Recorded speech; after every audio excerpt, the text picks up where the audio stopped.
Vamos a continuar este año que comienza, ya este sería el segundo domingo de este año, con el libro de Génesis.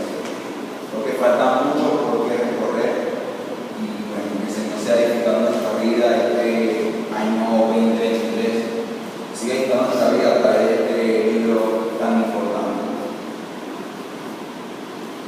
Vamos a leer el día de hoy en el capítulo 9 de Génesis, del versículo 18 hasta el capítulo 10 completo, o sea, hasta el 10:32.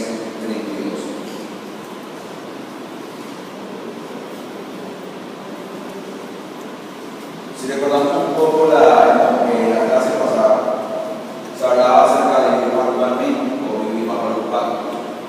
Y cuando se hablaba un poco de ese pasaje, podemos ver claramente cómo Dios se comunica con el hombre, cómo Dios trata con el hombre. Y se puede ver claramente en el pasaje anterior de que Dios pacta, hace un pacto con el hombre, una alianza. Pero cuando meditamos un poco en lo que el pacto es y a quién realmente beneficia, podemos darnos cuenta de que beneficiado por el pacto no es otro que el hombre, que no merece nada. Por esa razón, mi hermano y amigo, es que hay que considerar y entender que cada pacto es una muestra de gracia y misericordia, aún el pacto de oro. Porque por medio de los pactos, como pudimos ver el domingo pasado, la clase pasada, podemos ver cómo por medio de los pactos Dios hace algo que de otra manera no puede hacer. Y lo que Dios hace a través de los pactos es entregarte a ti y a mí algo que no merecemos. Recuerda, Dios es un Dios justo, un Dios santo. Así que no hay manera que no sea por medio del pacto con el cual tú y yo podamos recibir beneficios de parte de Dios. Bueno, mi hermano, aún todavía hay una escena, si usted ya leyó este pasaje, tan contradictoria y algo escandalosa, podemos ver todavía esa gracia pactual que vimos en la predicación anterior.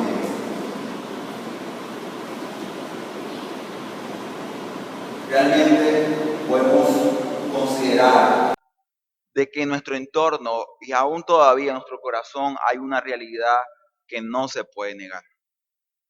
Esa realidad no es otra que la condición caída en la cual nos encontramos.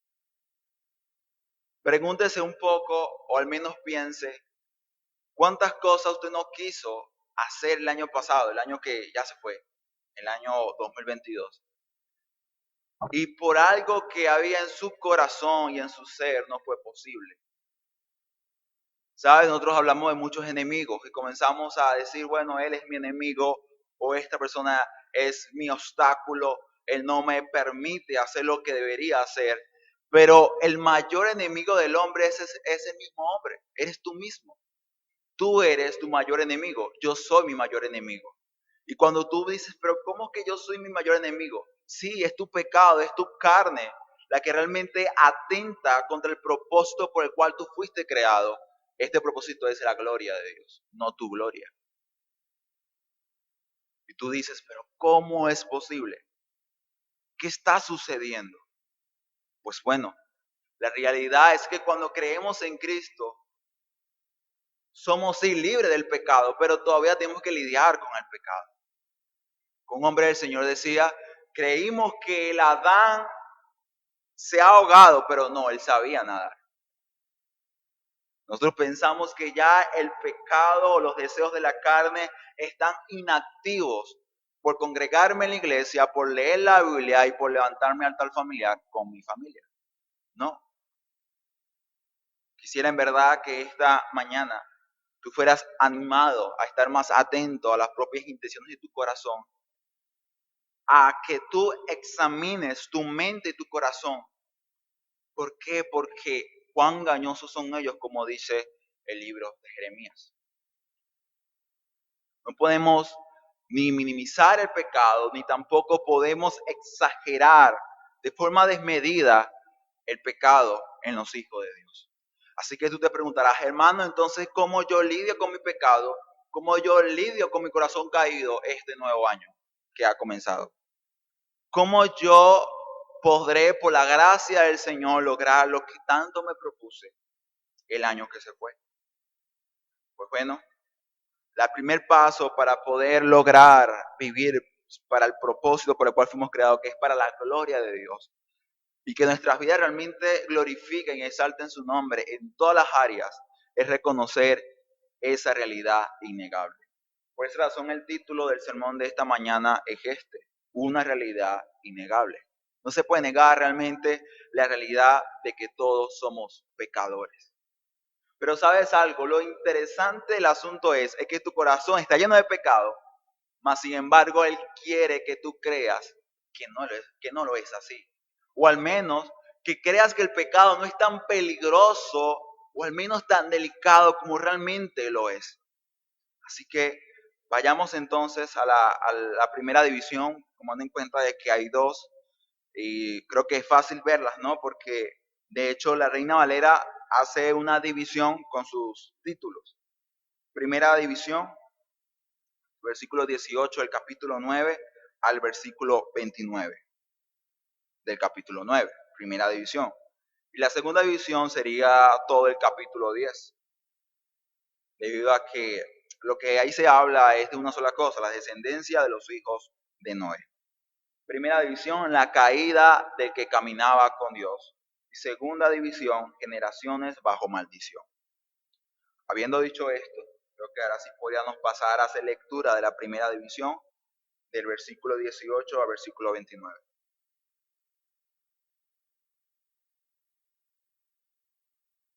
Esa es la palabra del Señor. Y los hijos de Noé que salieron del arca fueron Sem, Can y Jafet. Y Can es el padre de Canaán. Estos tres son los hijos de Noé, y de ellos fue llena toda la tierra. Después comenzó Noé a labrar la tierra y plantó una viña. Y bebió del vino y se embriagó, y estaba descubierto en medio de su tienda. Y Can, padre de Canaán, vio la desnudez de su padre, y lo dijo a sus dos hermanos que estaban afuera. Entonces Sem y Jafet tomaron la ropa y la pusieron sobre sus propios hombros, y andando hacia atrás, cubrieron la desnudez de su padre, teniendo vueltos sus rostros, y así no vieron la desnudez de su padre. Y despertó Noé de su embriaguez, y supo lo que había hecho su hijo más joven, y dijo: Maldito sea Canaán, siervo de siervos será a sus hermanos. Dijo más: Bendito por Jehová mi Dios sea Sem, y sea Canaán su siervo. Engrandezca a Dios a Jafet, y habite en las tiendas de Sem, y sea Canaán su siervo. Y vivió Noé después del diluvio 350 años, y fueron todos los días de Noé 950 años, y murió.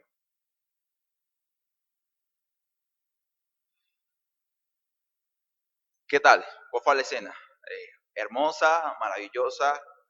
No, fue horrible, espantosa. De hecho, como alguien decía, si algo trae beneficios, predicar la palabra de forma secuencial, es que incluso los pasajes más feos, horrendos a nuestro parecer, deben predicarse.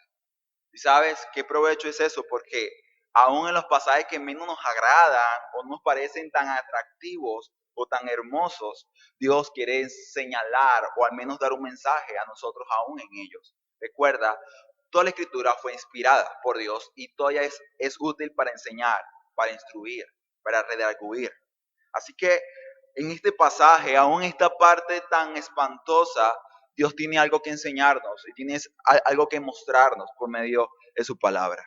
Y lo que podemos aprender en esta escena un poco contradictoria y escandalosa, de un Noé embriagado, de un Noé borracho, desnudo en medio de su tienda, luego su hijo ve su desnudez aparecer, se burla de lo que está sucediendo ahí, luego le va a decir a sus hermanos para que también se unan en esta vergüenza de su padre. Y tú dirás, pero ¿por qué esto? ¿Por qué la Biblia hace esto? Bueno, la Biblia, mi hermano y amigo, muestra y revela quién es Dios. Eso es lo principal.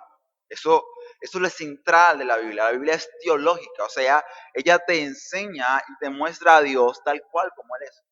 Él se está revelando a tu vida y a mi vida por medio de cada texto de estas sagradas escrituras. Pero también, ¿sabes qué hace la Biblia? La Biblia también señala y muestra quiénes somos realmente. ¿Cómo es realmente el hombre? Si algo hace la Biblia, a diferencia de otros libros, es que otros libros presentan a sus héroes como extraordinarios, como intachables, como poderosos. De hecho, si tú ves un poco a lo que es la historia de Marvel o la DC, que es otra compañía antigua de historietas, la diferencia de Marvel y la DC es que la DC siempre se presentaba como un Superman o un Batman inconmovible, siempre perfectos, nunca perdían una batalla, no eran débiles. Pero Marvel comenzó a entender de que esa imagen podía ser un poco más amigable al mostrar realmente la condición natural de las personas. Tienen dudas, tienen vergüenza, tienen temores, tienen miedos. Y quizás por eso Marvel se ha posicionado mucho en el cine hoy día y la DC ha quedado un poco atrás. Pero ¿por qué digo esto? Porque eso es lo que hace realmente el hombre. Quiere mostrar a sus ídolos o a sus ídolos o héroes como perfectos, como inconmovibles. De hecho, en muchas iglesias se cae en el error de pensar que sus pastores también lo son perfectos, no tienen faltas, no tienen debilidades, no tienen temores, que ellos no necesitan ayuda de nadie, solamente ellos están para ayudar a otros. Pero sabes, la Biblia no hace esto que hacen muchos otros libros o hacen personas. La Biblia presenta y muestra la condición real de cada una de las personas, de cada uno de los hombres. La Biblia nos muestra sus vidas sin censura o tabú alguno. Nos muestra sus situaciones realmente lamentables y cada una de sus contradicciones. Tú puedes decir, hermano, pero ¿de qué estás hablando? Hermano, recuerda que de Noé se dijo capítulos anteriores que él caminaba con Dios. Y solamente Noé y otro profeta o hombre del Antiguo Testamento se le da este título, caminaba con Dios. Así que mi hermano, Noé era un hombre justo. Noé era un hombre intachable. Sin embargo, ahora vemos a Noé borracho, desnudo, en medio de su tienda. Tú dirás, pero ¿por qué? ¿Por qué pasa esto? ¿Por qué Dios permite realmente esto? Hermano y amigo, Dios lo que quiere que tú entiendas es lo vulnerable que somos nosotros ante la condición que realmente nos encontramos. No importa cuántos años tengas en el Evangelio, no importa cuánto te sepa la Biblia, la carne y el pecado están en ti y tú tienes que lidiar con ella. Seriamente, mi hermano. Un hombre del Señor, un comentarista, decía, mientras todos estaban borrachos, festejando o celebrando, Noé estaba sobrio, edificando un arca y anunciando el juicio de Dios. Pero cuando en su entorno había sobriedad, nadie estaba borracho, todo está en calma, Noé está borracho, Noé se ha emborrachado. ¿Qué quiere decir esto, mi hermano y amigo? Es que cuando mejor nos sentimos y pensamos, wow, yo estoy bien, soy súper espiritual, estoy leyendo todos los días mi Biblia, estoy orando todo el tiempo, me estoy congregando. Mi hermano, no es suficiente eso. Suficiente es creer y saber que eres débil y que necesitas la gracia del Señor cada día. Porque cuanto más fuerte nos sentimos y pensamos que somos autosuficientes, es cuanto más debilidad tenemos. Y cuán más vulnerables somos ante el pecado que está en nosotros. No hablemos de otra persona, quizás a veces decimos, no, es que esta persona es insoportable, esta es la que me hace gritar, airarme, molestarme, responder de una forma incorrecta, echamos la culpa a la esposa, a los hijos. No, es tu pecado, es tu corazón. Santiago es claro y dice que las guerras, los pleitos y todo lo que podemos pensar que nos perjudica a nosotros, de nuestra familia, nuestro prójimo, proviene de nuestro propio corazón. Así que mi hermano, reconoce y entiende que eres pecador, que puedes fallar y de hecho vas a fallar. Aquí dice que Noé estaba con sus 3 hijos, Aquí dice el versículo 20 que Noé comenzó a labrar la tierra y plantó una viña, algo muy bueno. De hecho, el Señor nos mandó a cultivar el huerto. Así que Noé comenzó a cultivar la tierra, comenzó a llenar la tierra, a producir en la tierra. Pero dice acá que bebió del vino y se emborrachó. Y estaba desnudo en medio de su tienda. Y quizás tú puedes decir, bueno, quizás Noé se pasó un poco de copa, quizás Noé no sabía que se iba a emborrachar, o quizás alguien lo emborrachó, no sabemos, pero la realidad es que estaba borracho. Y quizás muchas personas comienzan a usar este pasaje para comenzar a hablar de, de que es pecado tomar licor, de que no se debe tomar licor, de que es pecado ante los ojos de Dios. Yo nunca he escuchado un sermón en este pasaje para señalar eso, pero parece algo muy fácil, ¿verdad que sí? Comenzar a atacar y decir, no puedes tomar vino, no puedes tomar cerveza, no puedes tomar esto, no puedes tomar ron, porque mira las consecuencias. Realmente podemos ver que hay consecuencias de alto consumo de alcohol, pero realmente la Biblia en este pasaje no quiere decirme no tomes alcohol, sino ten cuidado de tu corazón. Y lo que sí podemos entender y debemos saber es que Noé pecó. No hay que tratar de suavizar o quizás tratar de justificar lo que a Noé le sucedió. Noé pecó contra Dios. Noé ofendió a Dios. Y tú puedes decir, pero ¿por qué? Pues bueno, 1 Corintios capítulo 6, versículo 10, realmente nos da una lista de aquellos que no entran al reino de los cielos y nos dicen que los borrachos no entrarán al reino de Dios. Así que ante los ojos de Dios, el estar borracho es pecado y es un pecado penal porque por ese pecado la persona es condenada al fuego eterno. Así que si no está borracho, no es culpable de pecado. Dices, tú puedes decir, pero no, todavía no me convences. Bueno, un hombre del Señor decía que nosotros tenemos una tendencia, ¿no?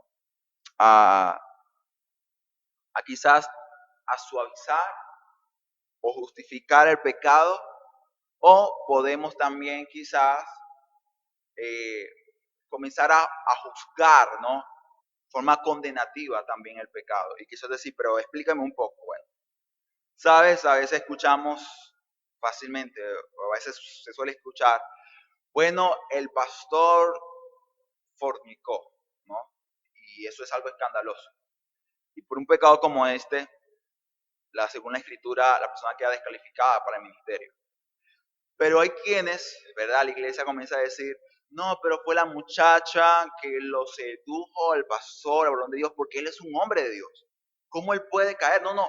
Y comienzan a justificar, a decir, no fue culpa de la jovencita, o quizás fue culpa de su esposa. Y al final, y al final del cabo del tiempo, el pastor no es disciplinado y el pastor no deja el ministerio. ¿Qué pasó ahí? Lo que pasó fue que se suavizó y se le dio poca importancia realmente al pecado que se había cometido. Bueno, mi hermano, no podemos hacer eso ni con la vida de tu hermano, ni con tu propia vida. Ve el pecado como Dios ve el pecado. El pecado de Dios es algo, el pecado ante los ojos de Dios es algo tan serio que Dios tuvo que enviar a su propio Hijo para que tú fueras absuelto y salvado de la condenación de ese pecado. Entonces imagínate lo serio que para Dios es el pecado, que tuvo que enviar a su propio Hijo para dar salvación. No, si el pecado fuera cualquier cosa, quizás Dios hubiese mandado un ángel o quizás hubiese creado a otra persona y anda a morir por ello, porque eso es algo sencillo, eso es algo fácil, anda, hazlo. No, no, cada pecado es una ofensa a un Dios eterno, cuya santidad es perfecta. Así que mi hermano, cuán vil podemos vernos y encontrarnos cuando nuestras vidas son manchadas por este pecado, por el pecado. Pero también hay otro extremo y es condenativo y comenzamos quizás algunos a decir, bueno, eso no es un hombre de Dios, ¿por qué un pastor? ¿Cómo es que un pastor va a caer en ese pecado? En verdad que ese es un hijo del diablo, ese nunca conoció al Señor. Quizás escuchamos otro tipo de pecado escandaloso que ha cometido un cristiano y somos prontos, ¿no?, a hacer juicio y decir, no, eso no es un hijo de Dios. No, no lo es. Ese es un hijo del diablo, ese no es mi hermano. No, hermano, no podemos hacer ni una cosa ni otra. ¿Sabes por qué? Porque la sangre de Cristo es una sangre perfecta. Mi hermano, la sangre de Cristo es tan perfecta, tan suficiente para cubrir cualquier tipo de pecado. Así que aún cuando un hijo de Dios ha pecado de forma escandalosa como Noé lo hizo, si el Dios de Noé es el Dios de la Biblia, Noé fue perdonado. Y él está en este momento en la presencia de Dios. Así que mi hermano, imagínate, la gracia de Dios es tan grande que Dios no quiere que tú caigas en un pecado escandaloso como ese. Dios no quiere que vivamos en pecado. Sin embargo, cuando un verdadero hijo de Dios cae en pecado, Dios está pronto dispuesto a perdonarlo. ¿Sabes por qué? Porque Dios dijo, ni siquiera uno de los que yo he escogido será y se perderá de mi mano. Así que mi hermano, date cuenta, la salvación del Señor es una salvación perfecta, eterna, completa. La salvación de Dios no se pierde, como algunos quizás piensan. No, Noé perdió la salvación. ¿Cómo es posible si Noé se dice que caminaba con Dios? Noé conocía a Dios. Pero ¿cómo fue que cayó en ese pecado? Pues precisamente por eso, mi hermano, entiende que nunca es suficiente como para considerar y pensar que no habremos de pecar contra Dios. Así que debemos estar atentos y alertas, velando y estando sobrios, pues como dice la palabra, el enemigo, Satanás, está como león rugiente mirando y buscando a quien devorar. Pero veamos un poco más y es que todavía viene a ser un poco más escandaloso, ¿no? Porque se dice acá que además de que no estaba borracho, estaba desnudo. En cuanto a esto hay muchas suposiciones, algunos dicen, de hecho muy buenos predicadores dicen que esta desnudez en las Sagradas Escrituras, cuando por ejemplo vamos a Levítico capítulo 18, donde se hablan de esos pecados sexuales o perversiones sexuales, la palabra desnudez se usa mucho. Y cuando se habla de la desnudez en ese contexto, recordando que fue luego, un capítulo que está luego de la caída, debido a que la desnudez ante la caída no era ocasión de vergüenza, pero luego el pecado sí lo es. Podemos quizás poder entender que la desnudez en ese capítulo 18 se relaciona con pecado sexual o con pornella. Así que en cuanto a esto, muchos suponen, ojo, son suposiciones, porque la escritura no es explícita en esto, que además del pecado de estar borracho, también hay un pecado de pornella o un pecado sexual. No se me escandalice y piense, como alguien decía, entonces Can se metió con su padre. No creo que haya sucedido eso, pero sí hay que considerar que sea que el pecado de pornella o de fornicación sea cometido por Noé o por Can, su hijo, sucedió al parecer.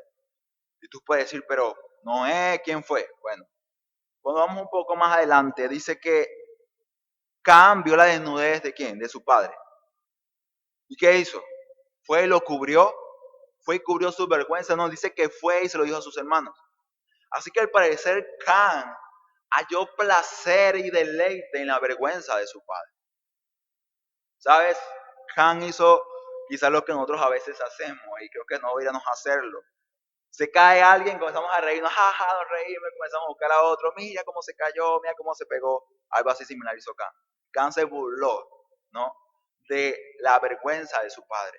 Esa era una ofensa porque tenía que honrar a su padre como hijo que era. Pero mi hermano, muchos otros comentaristas dicen de que además de que Can se hizo burla de la vergüenza de su padre, hubo algún deseo perverso o un cierto deseo de pornella en el pensamiento y corazón de este hombre. Y tú puedes decir, wow, pero qué escandaloso es esto. Pues date cuenta, la Biblia lo muestra. La Biblia dice, ahí está, mírate un espejo y ve cuán dañado está tu corazón. Mira cuán dañado está tu condición. ¿Sabes, mi hermano? Yo medito un poco esto y digo, wow, ok. En el arca venía En el arca que venían animales, ¿verdad que sí? Pero también personas. Así que podemos decir que en el arca venía la esperanza de la humanidad, porque sin Adán y sus hijos la humanidad hasta ahí llegaba, se extinguía, se desaparecía. Pero ¿sabes que también venía en el arca? Como se decía también hace sermones anteriores, venían hombres pecadores como tú y como yo. Hermano, venían hombres y mujeres con un corazón caído y realmente dañado. Así que mira la actitud de Can, mira lo que hizo. Y cuando vamos luego un poco a lo que sucedió cuando Noé eh, estaba sobrio de su embriaguez, dice que supo lo que había sucedido con su hijo menor, con el hijo más joven, con Can, y le dijo, maldito sea Canaán, tú serás siervo de tus hermanos. Hermano, es una maldición. Así que incluso la maldición, como otras versiones lo hacen poder ver, algo muy serio sucedió ahí. Y lo que podemos ver es que hubo pecado ahí y el pecado trae consecuencias. El pecado trae consecuencias. Y de hecho, si se da cuenta, Moisés, que es el que escribe este libro, es intencional. De hecho, lo hace muchísimo. Porque cada vez que usa el nombre de este joven, Can, dice, él es padre de Canaán.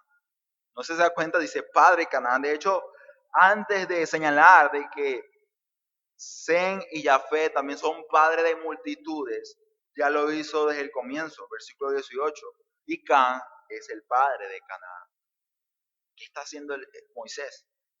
Bueno, Moisés está aclarando, está mostrando que el pecado trae consecuencias y que el pecado afecta sí o sí a las personas que están en nuestro entorno.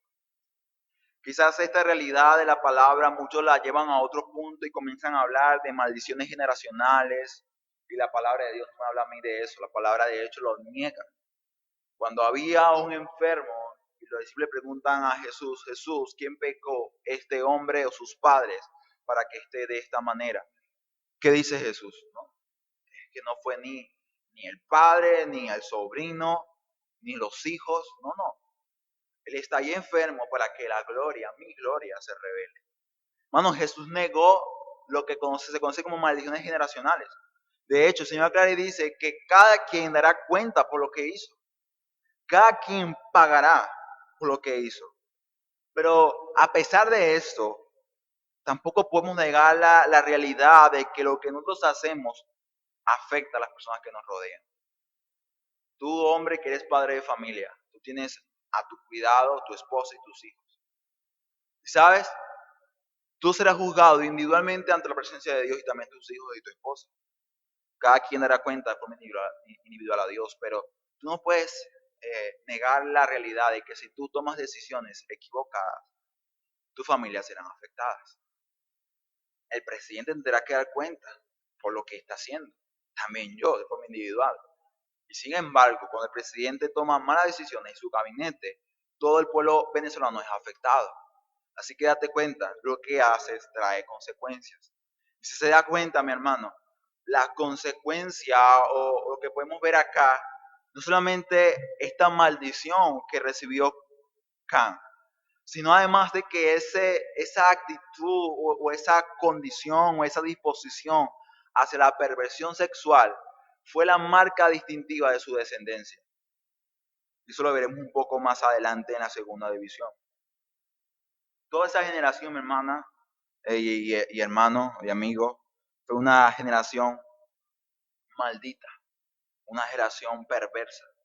Pero vayamos un poco más adelante en esta división que todavía no hemos terminado y vemos algo muy interesante. Y creo que esto me permitiría hablar de algo muy importante, además de que somos todos pecadores. Dice, y dijo además, dijo más, o sea, no, esto ya no ha terminado de hacer sus declaraciones, y dijo, bendito por Jehová mi Dios sea Sem, y Canaán sea su siervo. Luego repite lo mismo y dice, engrandezca a Dios a Jafé, y habite en la tienda de Sem, y sea Canaán su siervo. ¿Qué vemos en este pequeño fragmento o parte? Si usted lee de forma rápida este pasaje, usted dice, ok, Noé está bendiciendo a sus hijos, a sus otros dos hijos, ¿no? A Sem y a Jafé. Pero ¿sabes algo? ¿Cómo lo hace Noé? Esa es la pregunta. ¿Cómo realmente lo está haciendo? Si se da cuenta, Noé dice, bendito por Jehová mi Dios. O sea, la bendición de Noé apunta principalmente es a Dios, no a sus hijos. Dice, por Jehová mi Dios. O sea, la causa por la cual Noé, mejor dicho, bendice, es Jehová mismo. Es Él, es Él. ¿Qué quiere decir esto, mi hermano? Y amigo. Bueno, mi hermano y amigo, Noé incluso reconoció de que no era el hombre, era Dios. Era Dios. Solamente Dios. No es el hombre. ¿Sabes? No es la historia de Noé, no es la historia del diluvio, no es la historia de David, no es la historia de Abraham, de Isaac y Jacob, es la historia de Dios. Es la historia de Cristo. Mi hermano, cuando el pasaje te muestra lo pecador que es Noé, a pesar de que caminó con Dios, cuando la Biblia muestra que ese joven que era conforme al corazón de Jehová, David, mató a un gigante y luego codició a la mujer ajena y luego mató a el esposo legal y legítimo de esa mujer. Lo que quiere decir, mi hermano, es que no es David, no es él, no es Salomón, no es Moisés, no son ninguno de ellos, es Cristo. Es Cristo. Y cada escena de la Escritura es un aviso que te señala y dice, mira a Cristo, mira a Él. Mi hermano, Cristo es el centro de interpretación de las Sagradas Escrituras.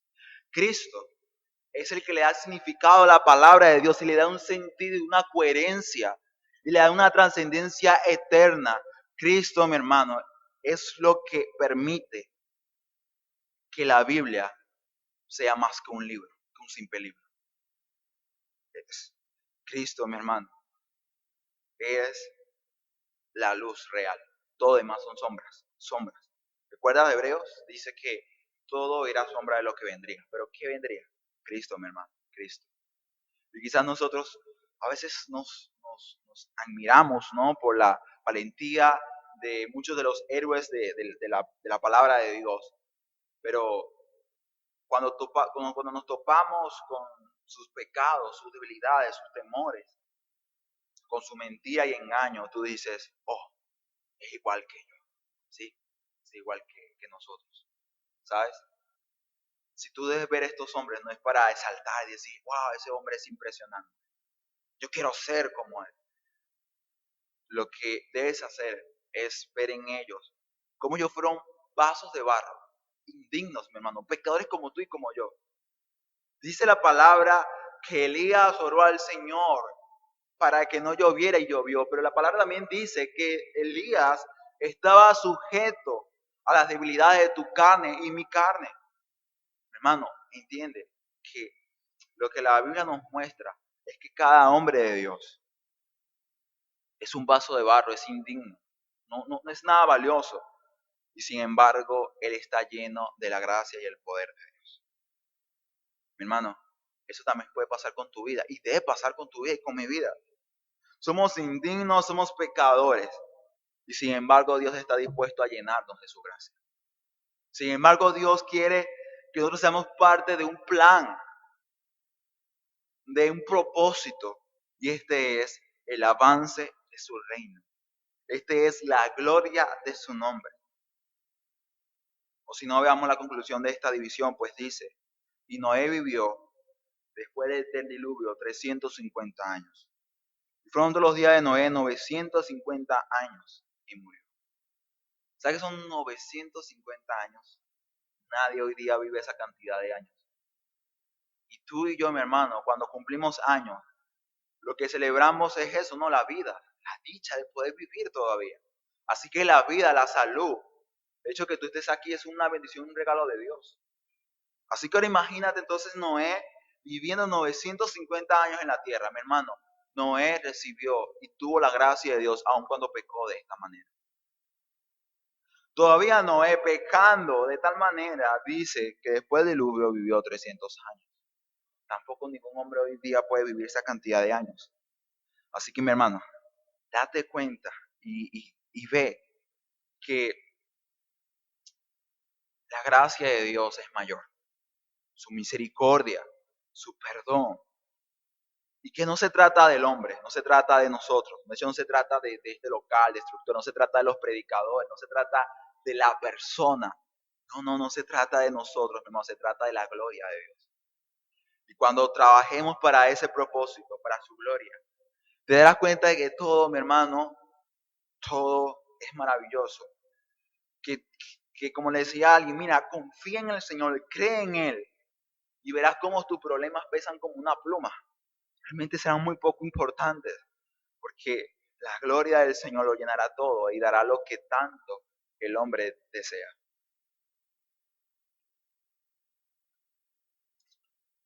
Cuando vemos estas escenas, nos decimos, ¿hay esperanza? ¿Realmente habrá esperanza? Y vayamos a la segunda división, generaciones bajo maldición, y te darás cuenta cómo hay ciertos nombres, o al menos sí, o etnias, o comunidades, o naciones. Son algo familiares para nosotros debido a que hemos leído ya otras ocasiones el libro de Génesis, o otros libros del Antiguo Testamento histórico. Quisiera que me acompañara a leer este pasaje. No es tan fácil porque hay muchos nombres poco comunes para nosotros, pero si puede, acompáñame a leer este pasaje, el capítulo de 10 completo de Génesis. Dice, estas son las generaciones de los hijos de Noé, Sem, Can y Jafé, a quienes nacieron hijos después del diluvio. Los hijos de Jafé, Gomer, Magog, Madai, Javán, Tubal, Mesec, Tirax. Los hijos de Gomer, Askenaz, Rifat, Tohamá. Los hijos de Javán, Elisá, Tarsis, Kitim, Donamín. De estos se poblaron las costas, cada cual según su lengua, conforme a sus familias en sus naciones. Los hijos de Can, Cus, Misraín, Fuc, Canaán. Los hijos de Cus, Seba, Javilá, Sacta, Ramá, Sabteca. Los hijos de Ramá, Seba y Dadá. Y Cus engendró a Nirón, quien llegó a ser el primer poderoso en la tierra. Este fue vigoroso, cazador delante de Jehová, por lo cual se dice, así como Nirro, vigoroso, cazador delante de Jehová. Y fue el comienzo de su reino Babel, Erec, Acac, Calné en la tierra de Sinar. De esta tierra salió para Asiria, edificó Nínive, Reboá y Calá, y Resén entre Nínive y Calá, la cual es ciudad grande. Misraín engendró a Ludín, y a Naín a Lehabín, y Nactuín, Patrucín a Casluín, y donde salieron los filisteos, y Catorrín, no sé si Catorrín, pero dice luego Canaán engendró a Sidón, su primogénito, a Ex, al Jebuseo, al Amorreo, al Ejerseo, al Ebeo, al Araceo, al Cineo, al Arbadeo, al Semareo y al Amateo. Y después se dispersaron las familias de los cananeos. Y fue el territorio de los cananeos desde Sidón en dirección a Gerar hasta Gaza, en dirección de Sodoma y Gomorra, a Damac y Seboín hasta Laza. Estos son los hijos de Cam por sus familias, por sus lenguas, en sus tierras, en sus naciones. También le nacieron hijos a Sem, padre de todos los hijos de Eber, hermano mayor de Jafé. Los hijos de Sem fueron Elán, Asur, Alfasac, Luc, Arán, y los hijos de Arán, Uz, Hul, Geter y más. Arfasac engendró a Salá y Salá engendró a Eber, y a Eber nacieron dos hijos. El nombre de uno fue Peleg, porque en sus días fue repartida la tierra, y el nombre de su hermano Joctán. Joctán engendró a Almodá, y Selef, Hazar y Mabejerá, y Adorán, Uzal, Diclá, Obal, Abimael, Seba, Ofir, Javilá y Jobá. Todos estos fueron hijos de Jotán, y la tierra en que habitaron fue de Mesá en dirección de Cefar, hasta la región montañosa del oriente. Estos fueron los hijos de Sem por sus familias, por sus lenguas, en sus tierras y sus naciones, Estos son la familia de los hijos de Noé por su descendencia y sus naciones, y de estos se esparcieron las naciones en la tierra después del diluvio. Amén.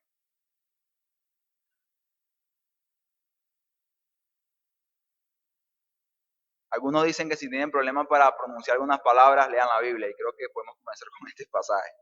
Es un reto de leer tantos nombres poco, eh, digamos, comunes para nosotros. Pero quiero que preste atención un poco, y es al hecho de estas descendencias. Más que todo a la de Cam. De hecho, cuando vemos la descendencia de Cam, claramente hay ciertas palabras o digamos frases que son conocidas. Por ejemplo, el jebuseo, el amorreo, el jersego, el hebeo. Son nombres de pueblos que conocemos porque históricamente fueron enemigos de Israel. Así que lo que podemos llegar a ver, mi hermano, es que esta generación perversa y mala, en su mayoría, vino de la descendencia de Cam. Por esa razón es que Noé, digo, Moisés, es intencional a decir que él es padre de Canaán. Recuerda, Moisés, salieron de Egipto, ahora tienen que poseer la tierra prometida, pero esa región, ¿cómo se llamaba? Canaán. Canaán es la tierra de ellos, prometida. Sin embargo, estaba habitada por estos pueblos y estas naciones. Entonces, ¿qué podemos concluir, mi hermano? Y podemos ver y entender que son generaciones bajo maldición. Y eso tú puedes decir, sí, la de acá. No, todas las generaciones acá presentes están bajo una maldición. Tú puedes decir, ¿cuál maldición?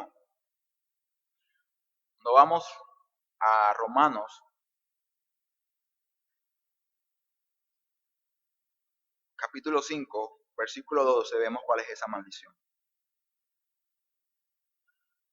Dice, por tanto, como el pecado entró en el mundo por un hombre, y por el pecado la muerte, así la muerte pasó ¿a quién? A todos los hombres, por cuanto todos pecaron. Mi hermano y amigo, esa es la maldición en la cual el hombre se encuentra. El hombre es pecador y el pecado, como consecuencia, trae muerte y destrucción. Y esto lo podemos ver claramente porque si Noé, que era padre de estos tres hijos, cayó en tal pecado, nos muestra entonces que no era un hombre pecador, como también sus hijos realmente lo eran. Así que lo que podemos ver acá, que todo hombre que nace, toda criatura de Dios, viene bajo esta maldición, pues hereda esta muerte y pecado que por nuestro primer padre, Adán, hemos heredado. Entonces tú puedes decir, entonces, ¿cuál es el mensaje? O sea, ¿cuál es la esperanza? Comienza un nuevo año, tengo muchos objetivos, muchas metas.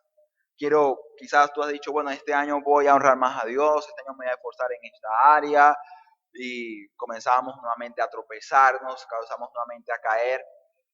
Ya cae primero y ya vemos lo mismo del año pasado y dices, pero Señor, ¿hasta cuándo, Padre? Bueno, estamos bajo una maldición. Pero, ¿sabes?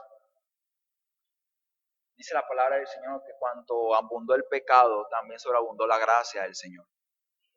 Así que, mi hermano, aún bajo maldición, bajo esta maldición del pecado y de la muerte, podemos ver esperanza y gracia al acercarnos a la cruz de Cristo.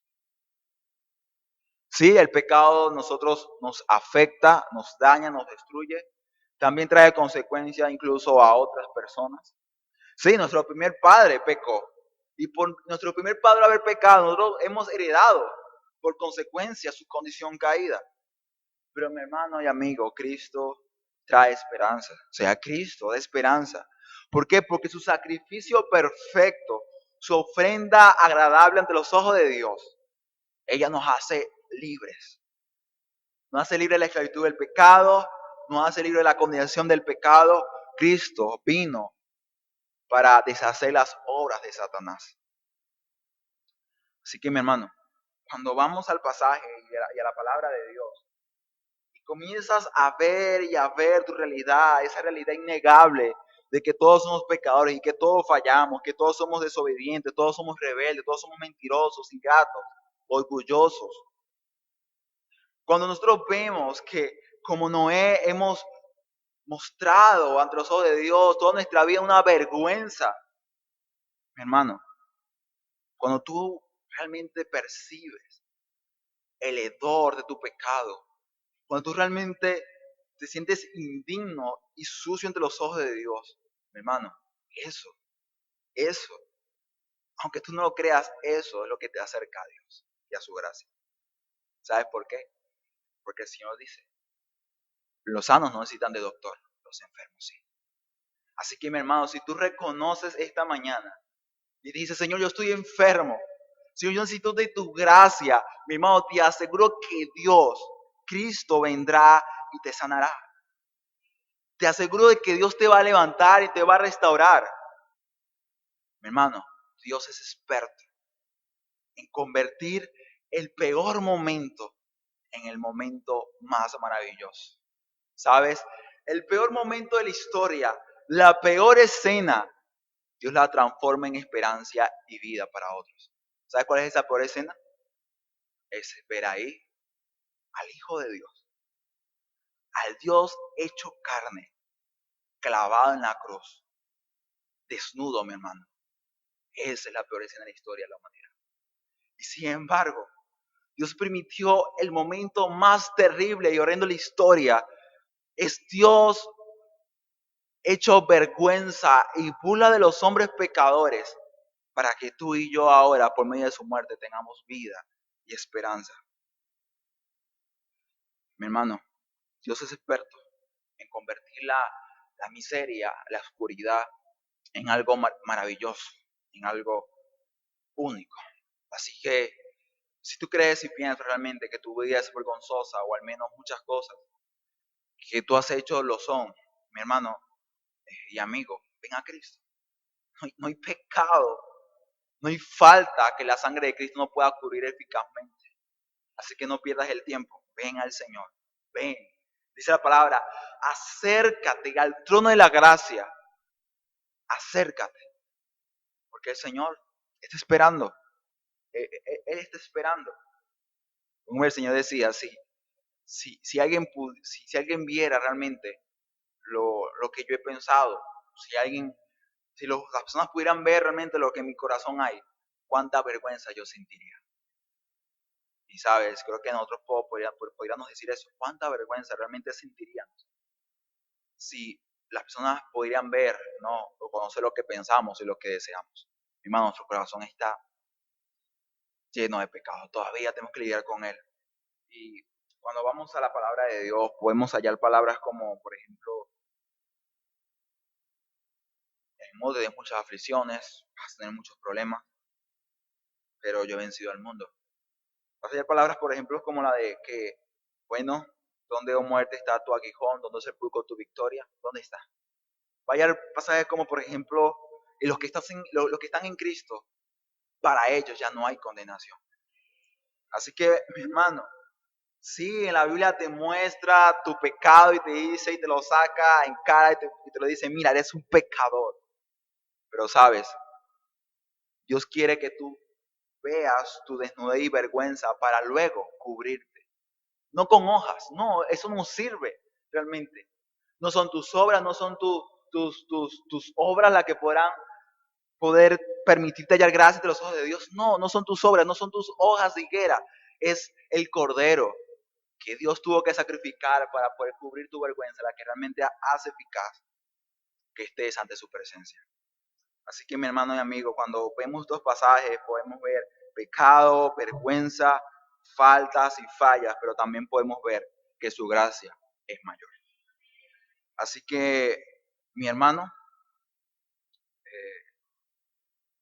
recuerda, mi hermano, que todavía tenemos que lidiar con nuestro pecado, con nuestro corazón caído, con nuestro orgullo, nuestro egoísmo, nuestra envidia, nuestro enojo, nuestra ira. Y reconociendo eso, entonces acudamos constantemente a la cruz de Cristo y dependamos más de su gracia para que Él nos ayude a mortificar esos pecados. Y mi hermano, para que por su gracia y misericordia, siendo siervos inútiles, vasos de barro, podamos ser llenos de su gracia. ¿Para qué? Para que bendito sea Jehová, para que el nombre de Jehová sea exaltado en ellos. También mi amigo aquí presente, como has escuchado, la gracia del Señor es suficiente para perdonar todo pecado y para cubrir multitud de faltas y rebeliones. Así que ya no esperes más. Acude a Cristo, arrepiéntete, confiesa tus pecados y arrepiéntete porque el Señor está dispuesto a perdonarte. ¿Sabes por qué? Porque ya la deuda ha sido saldada, ya la deuda ha sido pagada en Cristo Jesús.